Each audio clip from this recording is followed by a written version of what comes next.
Hello and welcome to Real Crime Profile. I'm Lisa Zambetti, CSA, and I am the casting director of the CBS television show Criminal Minds and also Criminal Minds Beyond Borders, and I have a real interest in real crime and the minds that solve those crimes. And with me today is... I am Bobby Chacon. I'm a retired special agent with the FBI. I spent 27 years as a special agent in a variety of assignments. I started my career in New York City at the New York City field office, and through many different assignments that took me overseas and to many cities throughout the U.S., I ended up being assigned to the Los Angeles field office of the FBI, where I spent the main second part of my career. And I retired in August of 2014. And I am now the technical advisor for Criminal Minds Beyond Borders, where I consult with the advisors, the writers, the directors, and the actors on the proper role and functioning of FBI agents in a variety of tasks. That's right. And also with me today is... I am Bodie Elfman. I've also been involved in a very dangerous field for the last 27 years as well. I'm an actor and a producer, so I've had to deal with real things, real danger, as well as Bobby has. I also co-host a podcast with my lovely wife, Jenna Elfman, called Kicking and Screaming, which is a podcast about marriage. We've been together for 25 or 6 years now, so we talk about marriage in a very real way. And I've also been involved in the entertainment industry from a family that's been doing this for a long time. Mm-hmm. And on our show, what did you do, Bodie? I play a character on Criminal Minds that has caused a lot of trouble. I play Mr. Scratch on Criminal Minds. Yeah, and just to show you how good he is at that, he's the one serial killer that we haven't killed off. Because they usually don't make it out of the show. And he's so good at it that we've brought him back, and we'll see he continues to bedevil our BAU team of Mr. FBI. Scratch has a way of just showing up at the wrong times. So I want to thank you guys for being here with me today. You know, you both are definitely part of the Real Crime Profile extended family, because not only is Bobby a colleague of mine on Beyond Borders, but he also was at Quantico with Jim, right? You guys overlap by a year? Jim Clemente and I were at Quantico together on our new agents training, as was Jim Fitzgerald. And then I was just slightly ahead of them, maybe by a month. And then I went up to New York, the field office, and then they both got transferred and assigned initially to New York. So we were all working in New York together for a while, and we all did our criminal investigations as new agents do. You have to kind of get trained in the basics of conducting any kind of investigation. That's going to form the foundation of your skill set the rest of your career. And then at a certain point, you start specializing in something, and Jim went to the BAU in the early days of profiling and stuff, and were groundbreaking guys that kind of created some of the field that's taken for granted today. I went in a different direction. I stayed in investigations a little bit longer, and then I went into some underwater forensic work. So did you and Jim ever work on any cases together, but you've worked on projects together since then? Right now I'm working with Jim and his brother Tim. They have XG Productions, and so I'm working on several different. That's how actually I came to work on Beyond Borders, is they called me up and kind of gave me my first job, and now we're working on some other projects now as well. Very cool. So we have a lot that we're going to cover today. Bodie and I are going to talk to Bobby about several specific high-profile cases he has worked on in his particular expertise as an FBI, as a special agent. And on a serious note, guys, because of the nature of these cases, which are going to include the cases of Lacey Peterson, Chelsea King, and Samantha Koenig, I know our listeners are very familiar with some of those cases. I wanted you to know right off the bat, there might be some graphic content in this discussion. Okay, and we will insert a warning beforehand in case you want to skip ahead, but I just wanted to let you know that we're going to talk about some really, really tough things. Bobby, one of the things I got very interested in reading what you've been doing and your specialty in your field that had to do with aquatics. I thought that was really fascinating because you've worked on some very high-profile cases and incidents that have occurred that are pretty big in dealing with aquatics. I have a question for you, but can you mention a little bit about what's involved with that? And then I have sort of a question about that. Sure. If you take, traditional crime scene investigation and you think about all the tasks that a typical crime scene team would do in a room, in a living room, say, if the crime occurred there, and then you simply take that and put it underwater, you can imagine how much more difficult that task gets. Now, of course, we can't do a lot of the things that they they can do on dry land, my counterparts. And in the FBI here in Los Angeles, we had a warehouse, and the dry land crime scene guys were on one side and the underwater guys were on the other. So we shared space, and we did a lot of the same techniques. I mean, we all worked for the FBI laboratory in Quantico. Yeah. That was our ultimate goal, was to get evidence back there to subject it to analysis that could possibly lend evidentiary value to it back to the investigators. But the thing about being underwater is, of course, I always say it was you're working in an environment that's hostile to human life. So you have to take life support. So you're always on life support. A scuba tank is a life support, right? But our guys were down there working 4, 5, 6 hours at a time. So we wouldn't have a scuba tank. We'd have a umbilical to the surface that allowed us to breathe surface supplied air, that allowed us to be down there for 4 or 5 hours and working. Because you're processing a scene, and it's so minute in detail. You have to cover every inch of ground. And think about, a living room with carpeting. You could do that fairly quickly. You could do it visually a lot of times. Well, underwater in the environments we worked, it was usually pitch black. So when you're prosecuting that kind of area, you have to do it so slowly and so methodically. So it really takes a skill set that really has to be a patient person. You can't be, our tactical guys always had the opposite mentality. They were very dynamic. They moved through their scenes very quickly, and that's what they needed to do to be safe. We had to do the opposite. So we were very methodical. So we were trained by the FBI laboratory on how to gather the evidence, how to preserve it, and get it to them so they can subject it to whatever test they were going to do. Amazing. Bodie, do you scuba dive at all? I have before, but I find it to be an uncomfortable situation, personally. Yeah. I was just going to say that people have a bucket list. This is on my anti-bucket list. Like, I would never, it makes me just claustrophobic talking about it. Right. I can't even understand being down there doing what you do for so long. I can't believe it. Yeah, I mean, normally we tell our guys to close their eyes when they're doing the search because you can't see anything. And if you think about the lens of your eye like the lens of a camera, so you have a plastic mask in front of you. We use the big, actually heavy 32-pound helmets on our heads to protect ourselves and compression and weight. Yeah, right? and different things, rebar or whatever, if we're under a bridge. Oh, of course. Like when the Minneapolis bridge collapse, I-35. Remember the bridge collapse in Minneapolis? So we were there. We got there the second day, and you're trying to get bodies out of cars that are mangled and crushed under this mass, and it's unstable. So in the first couple of days, it's still unstable while the water's still rushing through there. The collapse of the bridge creates different currents under the water, and so it's dangerous. And you could, so we go in with those big, heavy helmets. But unlike a regular scuba diver who you're taught to maybe sometimes take the mask off and do different things, when you lock that helmet down on a guy for the first time, and we do it in training a lot because it gives you a much bigger claustrophobic feel, because now it's, if something goes wrong, you can't take that helmet off. Yeah, right. You know what I mean? If something happens to your ability to breathe, that's it. Yeah, but we train, and we have redundant systems and backup systems to make sure that none of that happens. But like I said, we train our guys to close their eyes, because what will happen is your eye will try to focus on some of the sediment a couple of inches away in the water, and it just looks like coffee. And then it'll try to focus back on the mask, and then back on whatever little pieces in the water and back, because you can't see through the water. You can only see a few inches in front of you. And that constant focusing and refocusing, 6 inches out, then 2 inches out, then 4 inches out, then 2 inches, it'll give you a massive headache very quickly. So how do you see the crime scene itself? You don't. You do it by hand, by feel. If you're working in black water, which most of the time we were. There's not underwater lights that...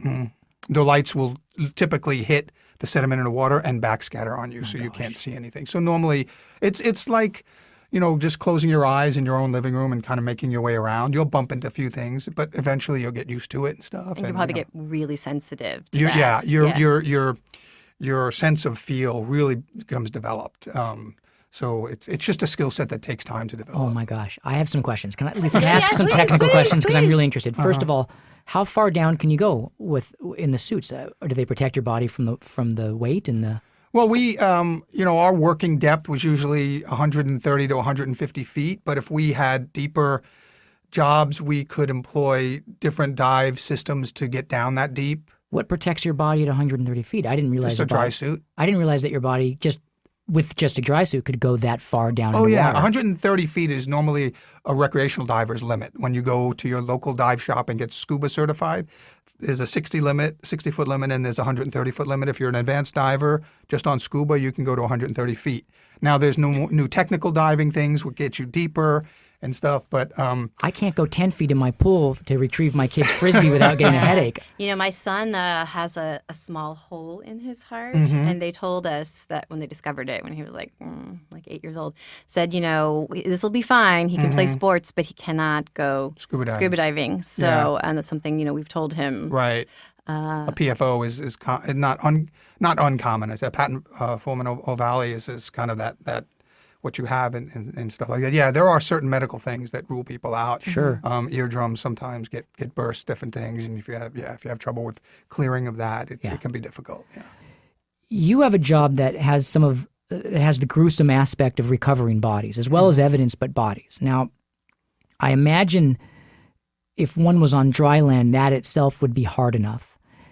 But now you have the environment where your life also is in slight danger too. So you have to recover bodies and have the emotion of seeing bodies, horrific images. But you also have to. But you're still watching your own safety too. So there's like that combination of emotion and professionalism. Yeah. Yes.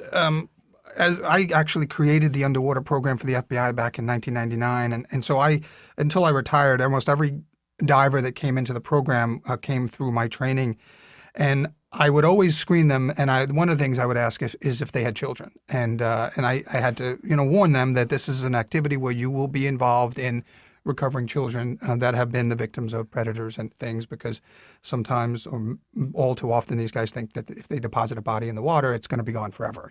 Well, that's not the case, obviously. So I had to kind of make sure that they knew what they were in for.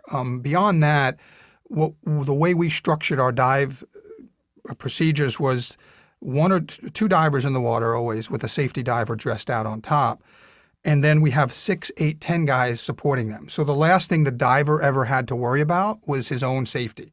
That was taken care of by an 8 or 10-man team topside. And everybody did their job. And we were military trained, so most of our divers had been the Navy dive school in Panama City created programs for us. We would go down to Panama City. The Navy would train us in procedures that were all about keeping the diver safe. And I was the team leader most of my career, and my first priority was always the safety of my divers. We kind of had a saying: you never get somebody killed going after somebody that has already been killed, right? And that's because that would be unacceptable. Motto. Yeah.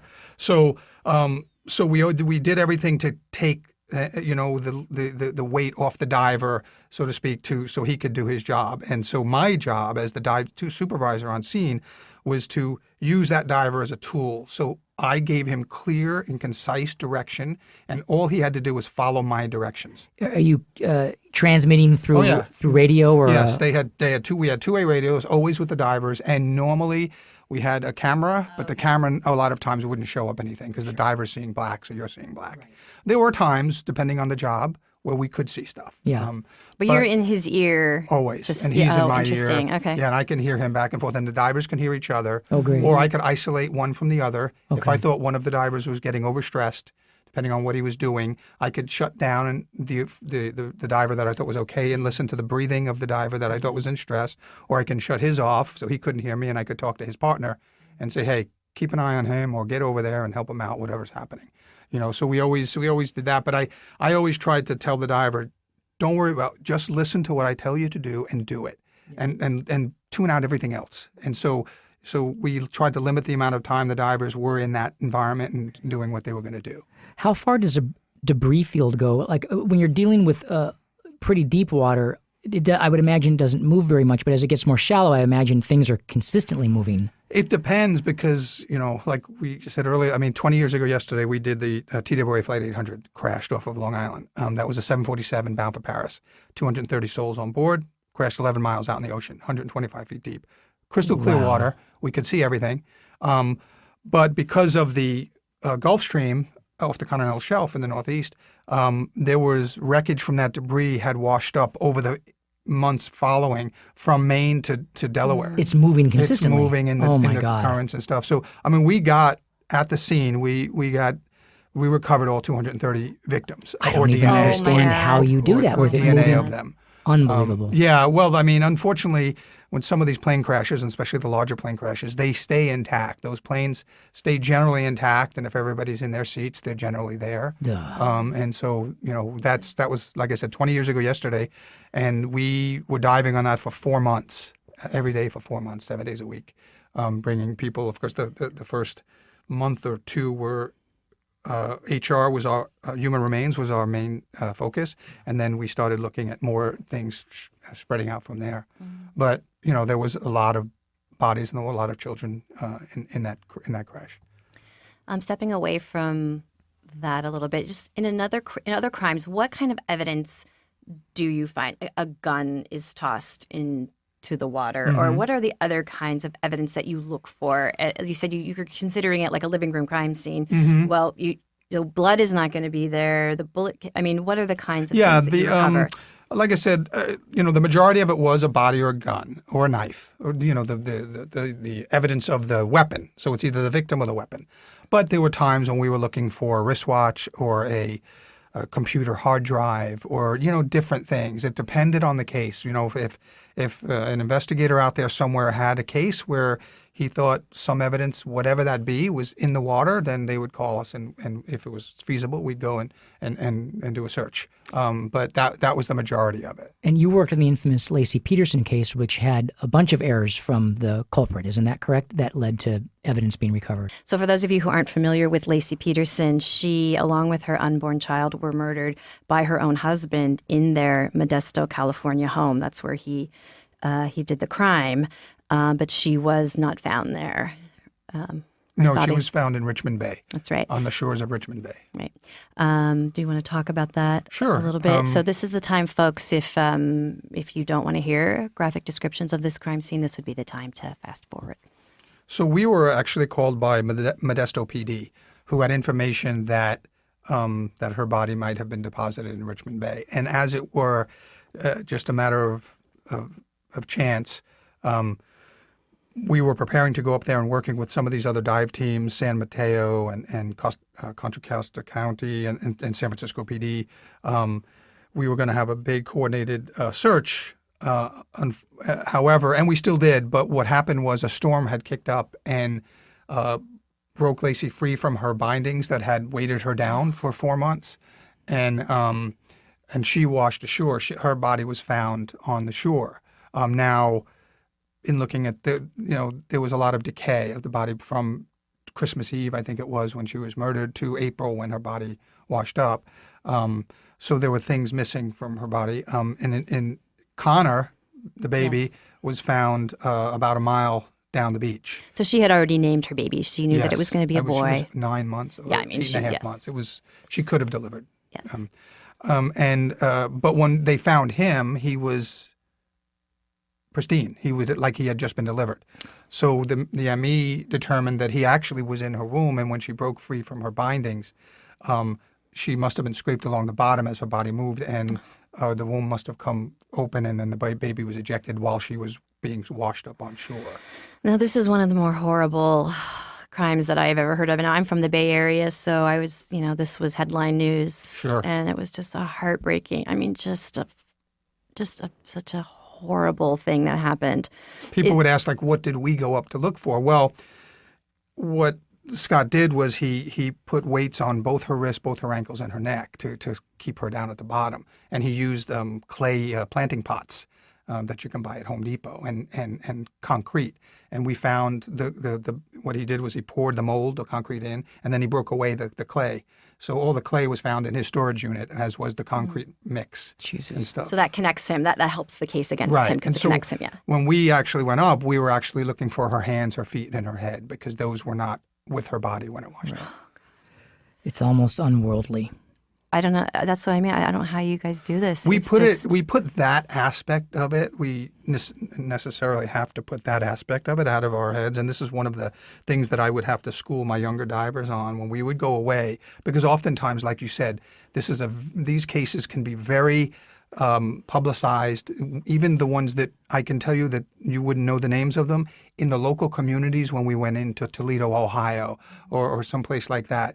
the entire community is involved in it, and they're out there searching. And the they're searching woods, for her too. and, Yeah. And the flyers are up, and the That's how it was billboards are with up all Lacey, over if I town. recall. They were Sure. searching and searching for her, and he was pretending to be part of the searching party. Right. And then we come into town and we check into a small hotel in town, and we can't talk about why we're there, but the people who are checking us in know we work for the FBI because we're there on official business, and the rumors start, and there have been times when we've checked in and staying at the same hotel where out of town relatives of the victims are staying. So if we're having breakfast in the hotel lobby or things, I would always have to tell my guys, remember, we don't talk about the case, and what we're looking for, it's not to be cold about it, but you have to, we call it, the target. We're looking for the target. It's a person, but we deal with that later because we have to do our job and we can't get emotional. We can't focus on that part of it, even though, a lot of times, like in the Lacey Peterson case, Lacey's mom and sister were on the boat, on the Coast Guard boat that acted as our command center. So every day when we would go over there and have lunch, her mom and her sister were there. So it's hard not to sometimes get wrapped up in that stuff. But it's really important for our guys to stay focused. And we all deal with that as a team later on, many times when we're away from the city, when we get back here to Los Angeles or things like that, then we would deal with it as a team then. The FBI has a critical incident response debriefing program that every time you get involved with some of these things, you're talked to by professionals in that area to help you deal with it, and it's mandatory. So everybody spends 1 hour at least, and you can ask for a referral for additional, but there's no taboo on it because everybody has to do it. If you go in there and spend an hour looking at the wall, that's fine, but you're going to spend an hour in there. And Bobby, you actually mentioned to me earlier today in a very kind of bizarre opposite way, when you find what you're looking for, there is a sense of, yes, we got her, we got it. And there's a sense of exaltation and you want to almost celebrate, but what you're, it's not appropriate. You can't celebrate You're that. celebrating because the fact that you get to get the bad guy. But sure. It's difficult because there is that exhilaration of you prepare and you try and setting up our dive site even for the simplest search takes a long time. And so you do all this effort and then you're successful at it. But I always had to tell my guys, you don't high five each other on the boat because there are, the slightest little thing can be misconstrued, and the media is going to be there. They're going to be on the shores with their cameras trained on us and stuff. And so you just don't know what's going to be misinterpreted. And it's just better to keep all that professional and we can, congratulate each other on a job well done later in a different way, in a different form. Right. So this sounds like a good time for us just to pause for a second for a word about our sponsor, and we'll be right back with our conversation. Hello, it's Jim Clementi and Francie Hakes with a special message about a new show that I'm hosting on Wondery called Locked Up Abroad. In each episode, people tell their harrowing stories of being convicted of crimes and jailed in foreign lands, or kidnapped and held hostage in war-torn countries. These are definitely worst-case scenarios. They're truly frightening situations. Yes, no best cases here. But it is fascinating to hear how they manage to survive these ordeals. In the first episode, Midnight Express, Billy Hayes tells us about being imprisoned in Turkey for smuggling hashish. Oliver Stone even made a movie about it. But that was the movie. This is the real story. I even had the chance to interview Billy Hayes recently, and he told me the whole story behind the story of how he escaped a Turkish prison. He even told me that he went back to Turkey years later. You have to hear his story to believe it. And now, in his own words, here is Billy Hayes. Okay, guys, so we are back with our conversation with Bobby Chacon and Bodie Elfman. Bobby and Bodie. This is hard, huh, Lisa? It's I'm not going to lie. This is some really hard stuff. I hard. mean, It's it's really fascinating, but it's very hard to hear. But this is real life. This is the stuff that's going on. I'm just going to share with my listeners that when I do have to cast an episode, I mean, I can cast any screaming woman for her life, being chased by a madman. But if I have to cast a child, it just guts me. Sure. Because I don't want children to have to know that stuff is out there. I don't want them to have to act scared, and I do everything to protect them from the material. So I try to say, pretend there's like a spider on you or something. And sometimes their parents are like, oh yeah, I told them the whole plot. And I could not. That's a difficult concept to impart to a child, especially a young child like I've dealt with in the real world. But if you're dealing with someone like that, with an actor, it's almost, I always think of it like you're stealing their innocence. You're telling them now about a part of the world that probably they wouldn't find out about until maybe they were older, right? And stuff. And it's a real it's the most harshest part of the world that we have, right? Yeah. People that would kill children. And, Right. Yeah, that would be a difficult thing, I would imagine. Bodhi, have your kids seen you on Criminal Minds? They have not seen me on Criminal Minds other than some photos because I play a pretty hardcore serial killer. And the stuff I'm doing is pretty scary. And my boys are very sensitive to that stuff, although they know what I do and they know acting and they know that it's story. It actually helped my kids when they were watching things that my wife and I are in for us to say, right now there's a camera guy off camera. And when they yell cut, they're probably all going to get donuts. And I took them through the process of what it's like to be an actor on set. As you yell cut, you get a cup of coffee, you get some licorice and a donut, Right. and they love that. And now it dispelled the scariness out of it. Yeah. But my character, particularly on Criminal Minds, is a little bit creepy. So that one they haven't seen. Yeah. We'll talk about Bodhi's character, and I want to get your opinion, Bobby, if this character could ever exist in the real world. I'm not sure it is. I think it's more of a wonderful creation from one of our writers. But Right. Anyway, so I'm going to get back to this aquatic forensics lab that you really pioneered this kind of underwater lab, didn't you? Yeah, I mean, I think I was fortunate to be in the right place at the right time where the science of forensic crime scene examinations was really taking off. And, it had taken off a few years earlier, on the dry land side. And I happened to be, early on in the dive program. And then, because when I came on to the dive program in New York, the team was run by the New York field office. And we were the only team in the FBI. So we traveled all over the place to work for other field divisions and things. And then around 1999, 2000, the FBI laboratory took us over and said, we're going to get you guys forensically certified. You're going to start following scientific processes, and you're going to work under our umbrella. So, which was great because they started funding us, and so our You really budgets went up. validated what your work was all about. Exactly. Yeah, yeah. And we actually, nobody was doing it at that time. Even some of the larger police departments that had dive programs, they weren't doing it under the auspices of their laboratories, right?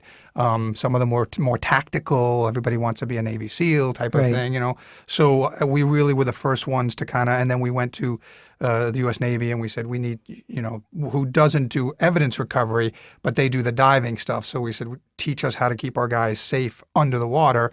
We'll teach them how to do what they need to do down there. So it was kind of a marriage of those two things. What about military? I mean, you pioneered this field, so the military has had the bookmark on underwater research, but you have the field of forensics and crime investigation.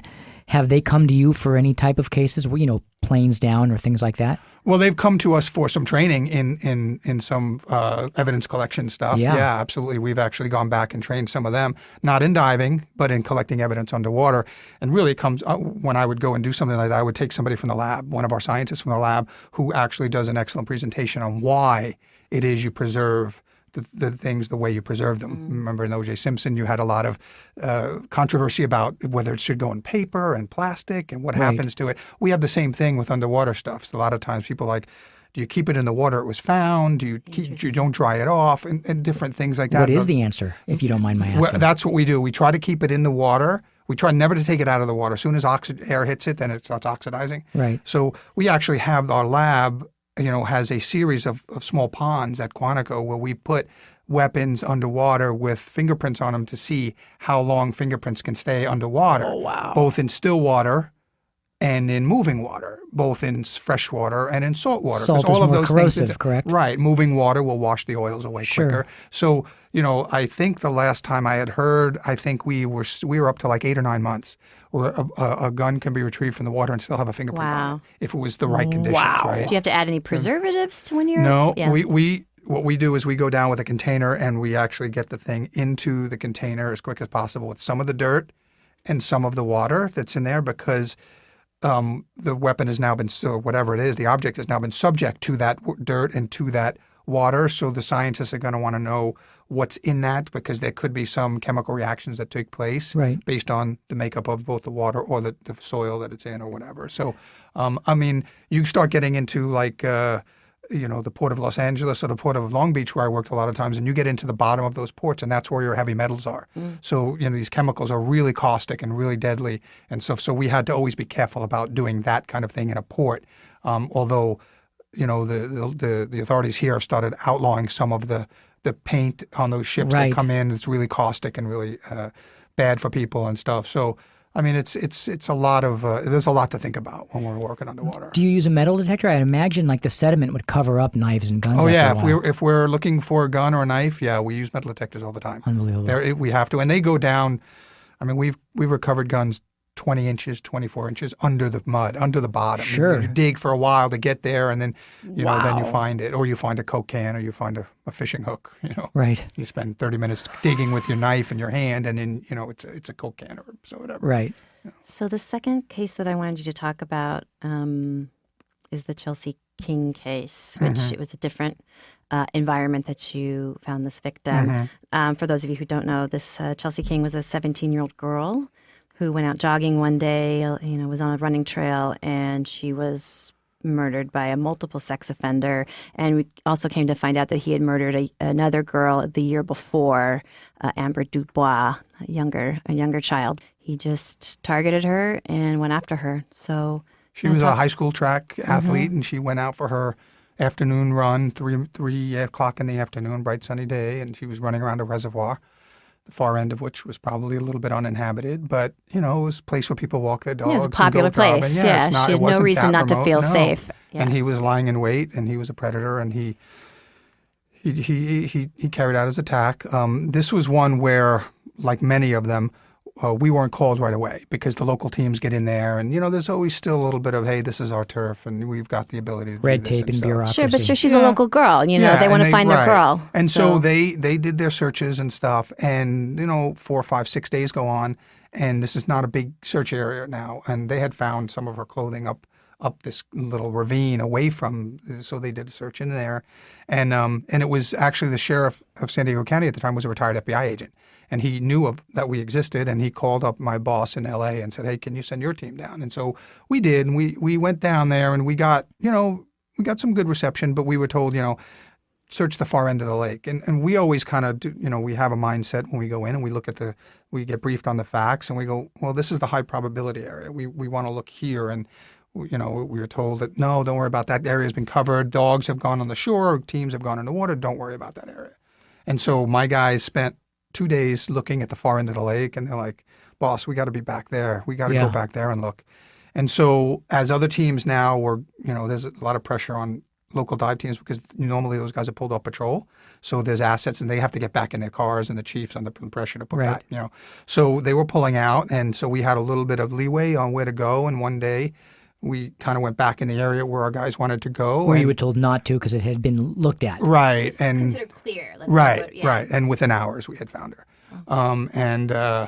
It was a couple of weeks later when we got back that the sheriff called my boss and said, look, you talk to your divers and you tell them that, thank you very much, because we would have had, it would have been an embarrassing situation because some guy walking his dog, 3 months later would have found her body in the place where, 15 feet from where the RVs, the command posts are all set up and stuff. And it's really look, my team has missed things that other teams have gone in and found after we pulled out. So, I mean, it's nobody's fault. It's just one of those things that you have an instinct for something. And my guys always like to be thorough. So even if somebody else searched, we want to go and search it and clear it ourselves and then move on to the lower probability. Was there any areas. other difference in how they were looking at the area, or what techniques they were using, or metal No, I mean, not in that case, because quite frankly, we were just going down there to set up the search area, and it was one of my guys that was walking along in knee deep water on the shore that found her. He had made an attempt to bury her, and she was kind of half in the water, half out of the water, buried. But it looked like maybe an animal or something had started to kind of uncover her. Yeah. And he saw like a little tuft of blonde hair, and then he went over, and there she was. But she was mostly covered. You wouldn't have seen her unless you were looking. right, Except that I think over time, more and more of the animals probably would have uncovered her. right. So he did try to hide what he did. Oh, yeah. And in fact, when he was found, I think he was arrested even before the body was found. He was found in a local bar, and he had mud and water. Although his clothing was all wet and stuff. Oh, but thankfully he is behind bars. Yes. And Yeah, you got him. Yeah. Okay. And then the last case I want to, unless you have anything else to say about that, the last case I want to talk about is much different than the others. This is the case of Samantha Koenig. She was actually kidnapped from her workplace, and I've seen the surveillance video leading up to that. It is just chilling. But she was working, she's a barista, working in a coffee shop at night, kind of closing up for the evening. And then a guy comes in, orders an Americano, and pulls a gun on her and kidnaps her and tells her, I'm not going to hurt you. I'm just kidnapping you. And in fact, he murdered her. And then what did he do, Bobby? Well, then he took his girlfriend and his 11-year-old daughter on a cruise, on a vacation, and left Samantha's body in his shed where he had killed her. And this was, I want to say, March in Anchorage, Alaska, so it's cold. Yeah. And by the time he got back, she was frozen.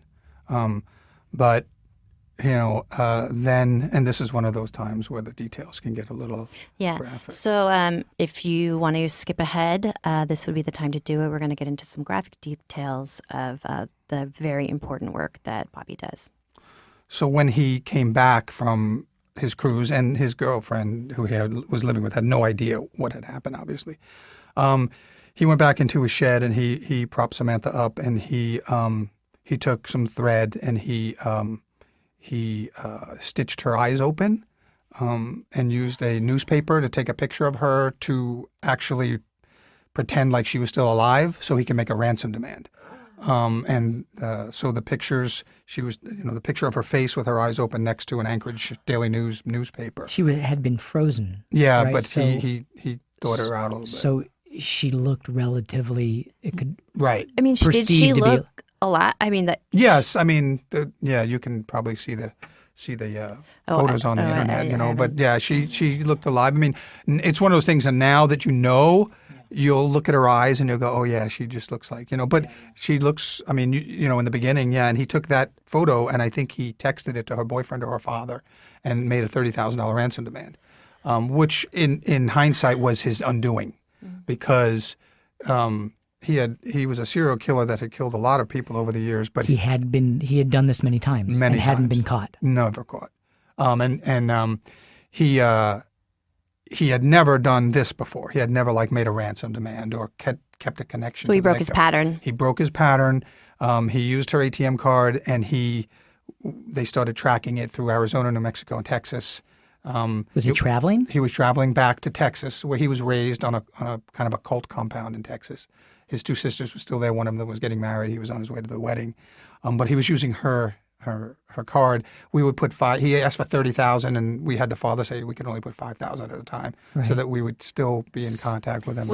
Was the father paying it back as he? I think the bureau was putting the money on the account so we could track him, and we got a hit on a ATM transaction, but he was always we were always one step behind because he had a hood on. He would park away from the machine, so all the videos we had would never identify him. Right.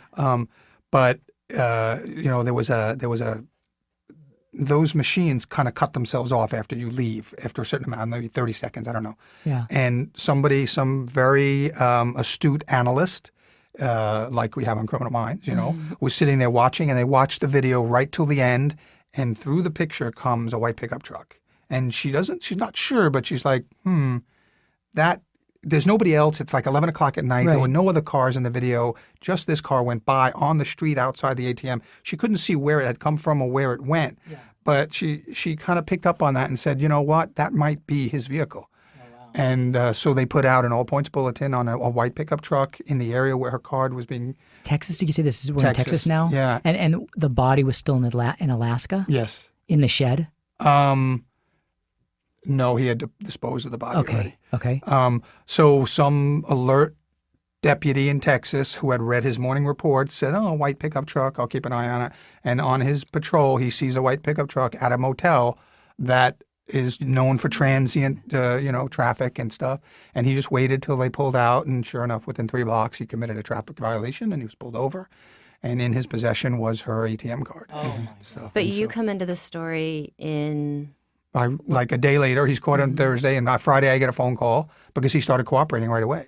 And I think he knew he was done. I think at that point he knew. He was 34 years old, and he told our investigators as soon as he got back from Anchorage that he had done his first sexual assault at about 17 and his first murder at about 19. So he had been doing it for about 14 or 15 years. How many? He admitted to 11 that I was involved in the three or four after that, recovering evidence underwater from 3 or 4 others. But when we got back to when I got the call, I was here in Los Angeles and we were up in Anchorage within a day. And he had dismembered her and put her under a frozen lake about 40 miles north of Anchorage. At that time, everybody ice fishes up there, so it's very common to look at a lake and see all these little pop-up tents and stuff. And all he did was put up one of these ice fishing tents, cut a hole in the ice, and took his sled out there a couple of times. And there was a torso, arm, leg, and head. So there were 5 pieces and stuff. And so, when we went to the area where he told us she was, he had said he had put a piece of plywood there, and then sure enough, we found a burned piece of plywood burned into the lake. It had frozen over again already. The minute they found it, they posted a trooper there, and they didn't leave until we got on scene 2 days later. And we cut holes in the ice, and I put sonar down first. This is how we do it. We did sonar first. Then we put a mini robot down with a video camera after the sonar. And then the third method is the divers go down and they find the pieces that we've already mapped with the sonar and seen on the video from the robot.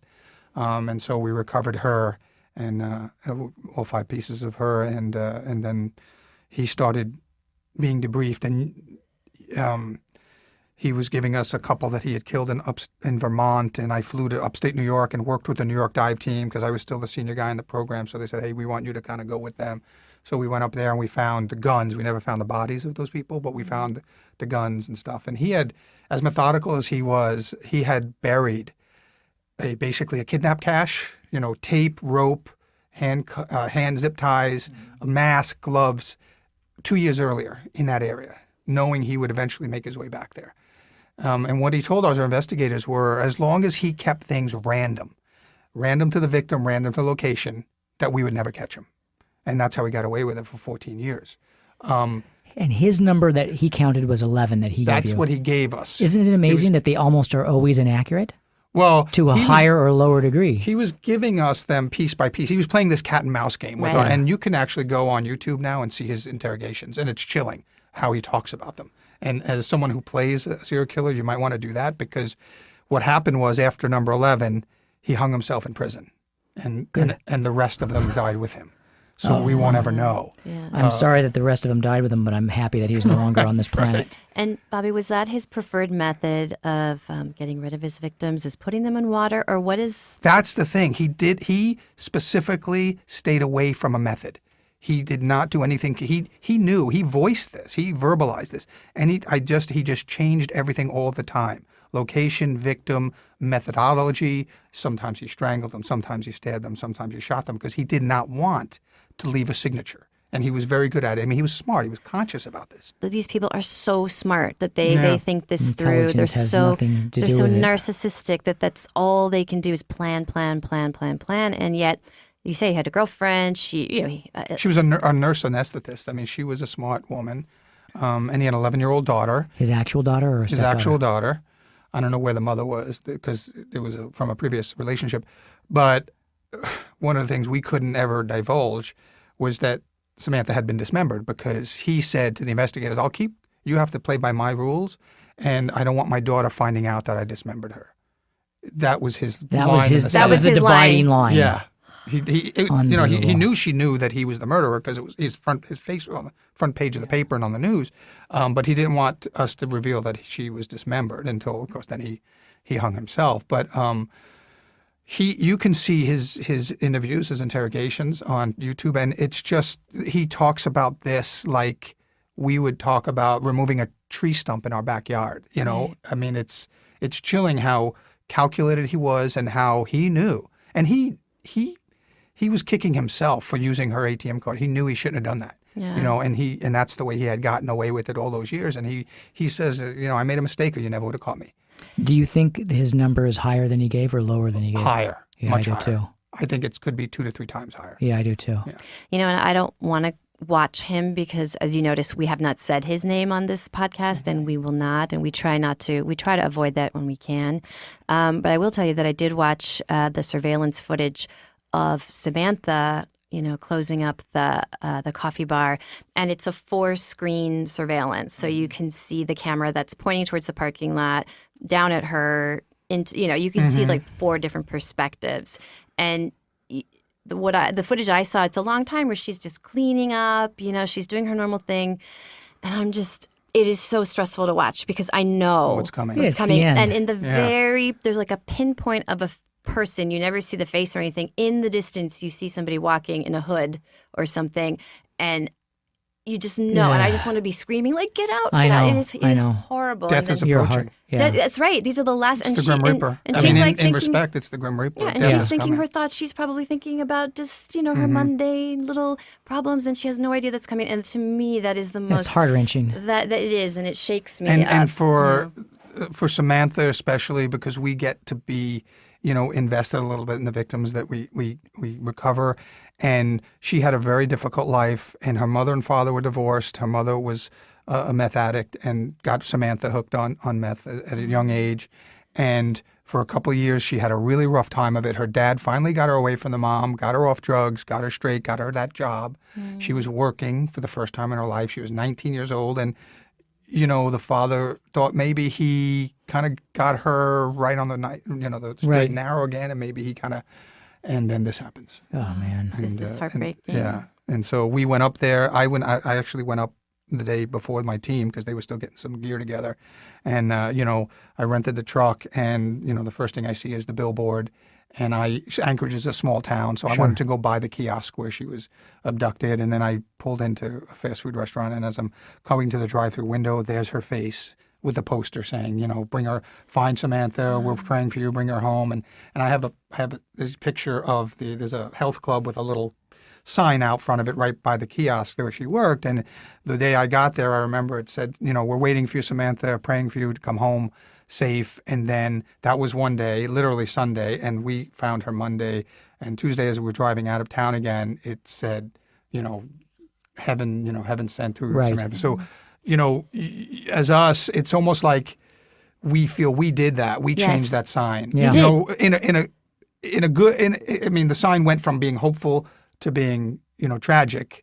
But We didn't it have reflect what was occurring in the world. I mean, it right, actually and that's occurred. the dichotomy I always tell our divers. It's like we go into a situation like that to deliver the worst possible news someone's ever going to hear in their life. Yeah, right. And that's our job. Our job is to turn that corner for them. And oftentimes, I was the team leader, but oftentimes we were there to tell a parent the worst news a parent could ever hear, in their lives. And I knew before I started that sentence that person that was looking back at me would probably hear my voice to the day they died, Right, possibly, right, to forever, tell them yeah. their child was gone. Sure. Now, there was also this dynamic that always happened when the fathers almost always, depending on how much time had gone by, almost always resolved that their child might be gone. The mother was the one holding on hope, the maternal instinct and stuff. And so I always, told our guys, and like in a case like this where we already knew she was gone. He had told us she was gone. And the parents didn't, so we're not going to tell them until we find Yeah, right. the body. But, you can see it in the dad, and you can see the mom still. And I would tell our guys, we're there to snuff out that last bit of hope that the mom has because we know what happened. And it may sound terrible.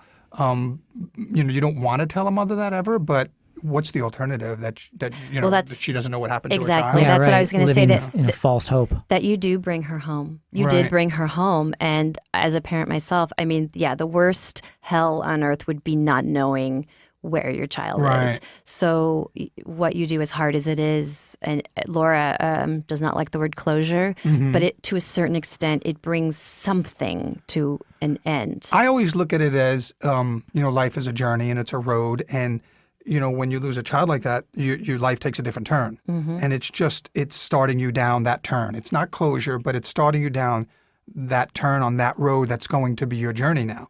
I hate to be the one to have to push you down that direction, but that's where your life is going now. And that was just the role that we had. It wasn't something I chose. It was something that kind of found me. But and my wife regrets that I've dealt with this because there are lingering things that you deal with, the rest of your life. But that's I always kind of said that you have to kind of divorce yourself from that particular emotional aspect of it, and you're doing something good for this family, Yeah. even though it doesn't feel like you're doing something good for the Yeah. family sometimes. So we're going to pause for a quick break one more time, and we come back. We'll finish up our conversation with Bobby and Bodie.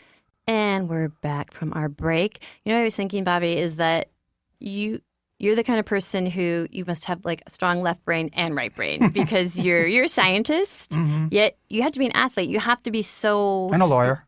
And a lawyer?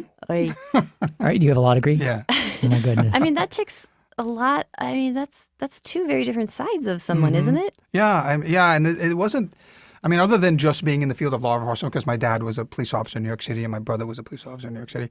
Other than the chosen field of law enforcement, it really wasn't a conscious thing. I entered the FBI knowing that there'd be a variety of things I'd be able to do, and it just kind of, these things just happened, both with the narcotics investigations I did for almost 15 years, and then the underwater stuff.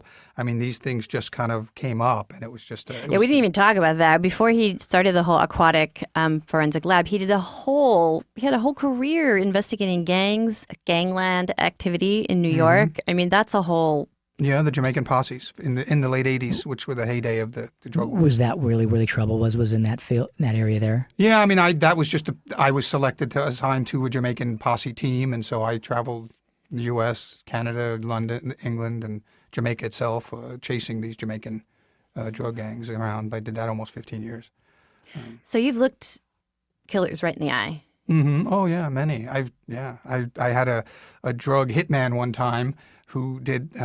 He admitted to 10 homicides. He probably had done more. He pled guilty, and he cooperated with us. He was one of these bad guys that you put on the stand, so he testifies against other bad guys. And you kind of have that, deal with the devil type of thing. Right. And he went to jail, and I think he went into witness protection program eventually. But in his testimony, he put many, many other bad guys who were either just as bad as him or worse in jail. I mean, you hate to make a deal with guys like that, but sometimes it's. Do you think there's a chance that they commit more crimes again in the witness protection, because now they're off? Sometimes they do, and sometimes they get kicked out of the program. Remember, I think the famous case of Sammy the Bull Gravano. John Gotti's a second-hand, right-hand man, right? He went into the witness protection program, and then he wound up dealing ecstasy while he was in it. He was becoming a big ecstasy kingpin or something. Right. It was rearrested. I would worry about worse crimes, like they're a murderer, homicidal, and then they help out and maybe go in the witness protection and then they do something horrific again. It could be. I mean, there's a very big psychological screening process before going into the program. Sure. I mean, we have to have the guys, like if it's a guy I'm putting in, it takes months and months to get him into the program. How many people are in the witness protection program in total? The FBI doesn't run it. It's actually run by the U.S. Marshal Service. Amazing. So once we put them in, we never see them again, and we're never in contact with them again. Yeah. So, Bodie, I think it's your turn. We want to talk about Mr. Scratch a little bit, and I'm going to you could tell Bobby what this serial killer does, and let's see what he thinks. Mr. Scratch is on. It's definitely, there's some creativity involved, but what Mr. Scratch does is he uses drugs and hypnosis to abduct certain members of the team and implement memories into their consciousness. So, in fact, he's actually not killing himself. He's getting other people to kill. It's a type of brainwashing and hypnosis, for lack of a better word, using drugs. So in the first episode that Bodie was in, what his character did is he took some children who had been part of remember back in the 80s, there was like Capturing the Freedmans, this accusing teachers of being satanic cults. Anyway, so he took those victims and he drugged them and made them hallucinate that the bad guy was coming to get them in order for them to kill whoever was in front of them. So they would be mistaking. They were thinking they were defending themselves? Yes. So they would mistake their mother or or a completely innocent person for the big bad monster coming at them. So Mr. Scratch's ideology was sort of based off of things that were done to him. He was trying to get others to extract revenge. And now what he's doing is he's implementing memories, which he first did 2 seasons ago in Hotch's mind, of all the members. His worst fear, Hotch's worst fear, is that all the members of his team are killed. Yeah. And so my character affected him greatly. And so now he's sort of slightly tormented by these images. Oh, so they're lingering memories that he can't get rid of them. Can't get rid of them. And he's withholding that these things have affected him and affecting his judgment, perhaps. Has he done the same effect on other team members yet? No, not yet. I think Hotch was the big fish to Right. try to bring down. It's interesting that he started with the big fish. Yes. Yeah, he started with the big fish because he knew that by bringing him down, he could. Affect the whole team at once. That's exactly right. Right. Right, and he's probably the biggest challenge. Right. Yeah. So, yeah. So, what do you think about this, Bobby? Do you know anything about people using drugs in that way? Like scopolamine is a drug that we talk about on our show. I don't know. That wasn't my area of expertise. Jim could probably talk to that a little more. I mean, I know that there have been people that have purposely gotten other people hooked on drugs as part of a ritualistic scenario of the abduction and stuff. But I've never, and I don't know, and I'm not saying it didn't happen. I don't know of any cases where then they were able to imprint memories into the person's mind using that drug. I think there's perhaps some creative license in what Mr. Which is Scratch, great, which is fine. in what Mr. Scratch can do. Right. But he's definitely up to no good, and even now that there's some, his tentacles are far-reaching. Right. And just internally, Bodhi, what do you have to do to play that, and how does that square with what real killers think? I mean, I know you're not a profiler, Bobby, but Right. you certainly have an insight into that. I that's a great question. I studied with Jeffrey Tambor, who was my acting teacher for over a decade. Jeffrey Tambor. And he had great things to say about playing evil people. Now, I don't say that this is what everyone has to do, but he was very simple about it. And I think some actor one day said, how do you play someone so horrible, or how do you play Hitler? And his answer was, can you kill an ant? Can you right now just stand up and stomp on an ant? Well, if you can kill an ant, you can kill. And if you can kill, then you can play a killer. You don't have to twirl the mustache and have a maniacal laugh. That's sort of a corny aspect. But the fact is you don't need to think thoughts of a killer or to kill you don't need to put your mind in some horrible place. If you could sit and kill, swat a fly. And I imagine if you talk to some of these people that you have experience with, Bobby, and you listen to them speak, they're probably speaking about it in the same detached way, in that there isn't a lot of emotion sometimes in what they do. Oh, absolutely. Absolutely. Like, yeah. That is always the running thread through this. And it's not necessarily like, can you kill? It's actually how you deal with the emotions after you kill. Sure. Most of us, if we killed somebody, would deal with those emotions much differently than the people we're talking about who can actually deal with them. Right. You might say much better. Right. But the rest of us, if we wound up killing someone, in self-defense or something like that, I think it would affect us in a much different way. So I think you're talking about the emotions that would follow killing someone and how you deal with those. These people, these evil people, can seem to be able to not deal with them certainly in a different way. Yeah, very. That's what Jim told me once on a previous podcast, that it's like crumpling a piece of paper to them. They don't. That's right. They don't feel it, and they throw it away like it's garbage. They're not attached to it at all.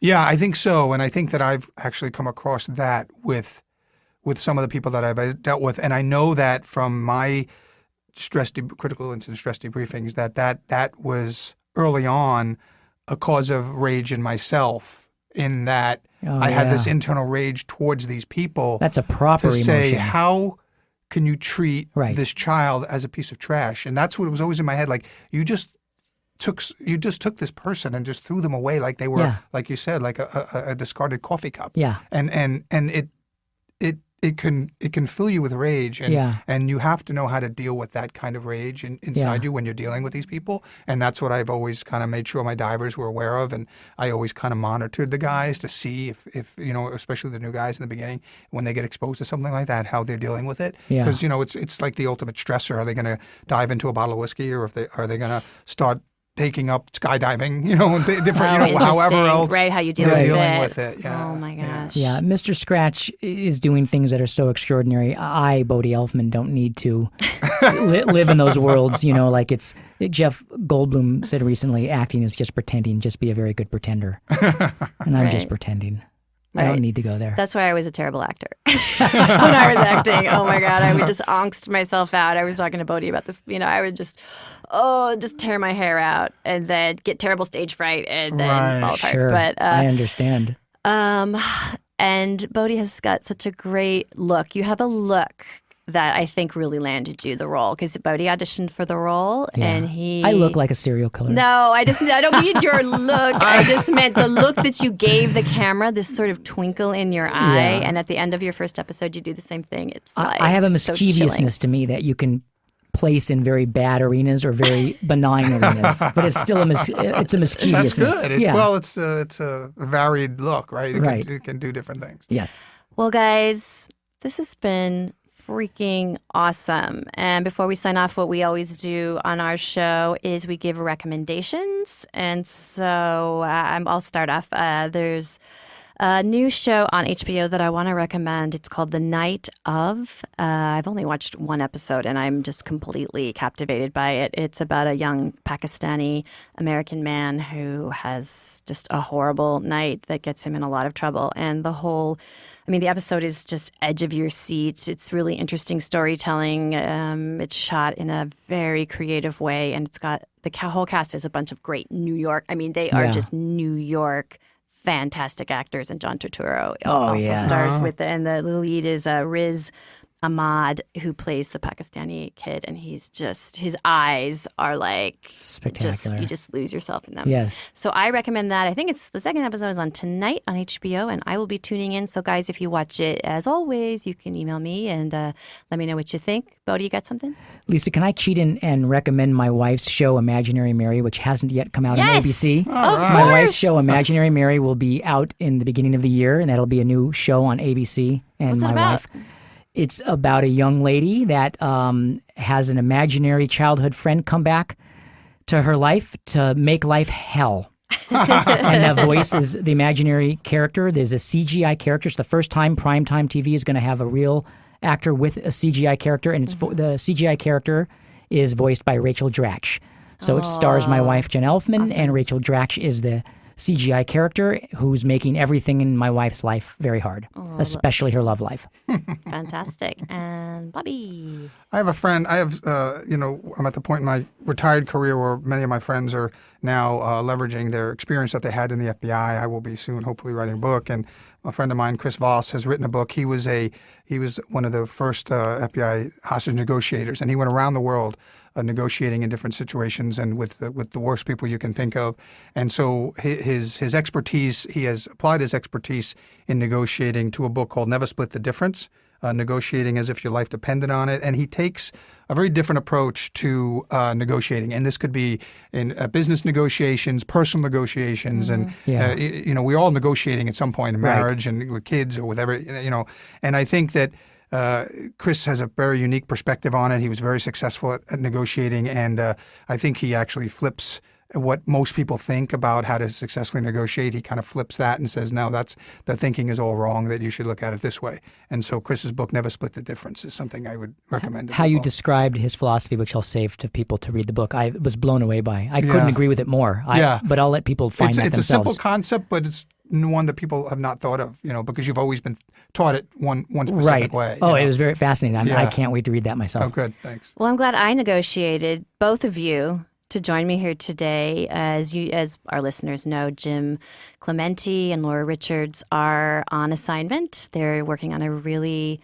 fascinating and really important case, but they are traveling all over, and it's been really hard to get us together to do our podcast.